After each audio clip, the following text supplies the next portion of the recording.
قد ما راح نشكر لكم في السفلي هذا مانيش راح نعطيه حقه. صدقوني من انجح الوصفات تاع السفلي هذه هي.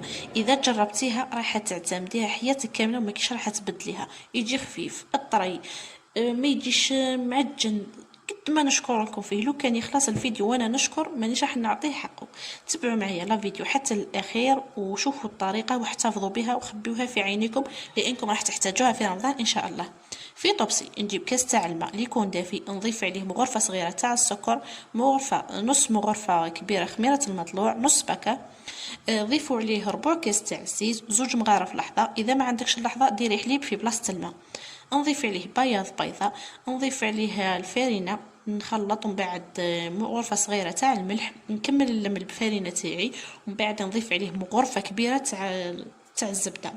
نزيد ندخلها مليح في العجينه تاعي، ندلكها مليح، نغطيها ونخليها تخمر.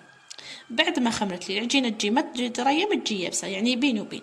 بعد ما خمرت لي نديكازيها ونقسمها الى كويرات. انا درتها 7 كويرات، جاني 7. نعاون روحي بالفرينه ونحل القرصه تاعي رقيق رقيق رقيق مره. بالنسبه للحشوه كل واحد واش يحب يدير. انا درت صوص طوماط، عندي شويه تاع الفيونداشي درت له ملح وفلفل كحل، وزدت له كميه تاع البصله ذبلتهم مليح. عندي الفريت على بالي مكون غريب في السفلي بصح والله غتجي هايل. انا ما كانش عندي باش نحشيه لهذا اخترعت الفريت. نضيف عليه كميه تاع الفرماج مثلثات وفرماج رابي. شكل السفلي تاعي ندهنه بصفار البيض ونطيبه على اعلى درجه حراره، ما تخليوهش يخمر المره الثانيه، غير تقرصوا طيبوه وطيبوه من تحت، زيدوا حموه من الفوق والنتيجه قنبله. نتمنى انه تعجبكم وصفه تاع نهار اليوم وتحتفظوا بها وتخبيوها في عينيكم. وما تنساوش ديروا لي لايك وابوني وتبارطاجوا الفيديو مع اصحابكم. سلام.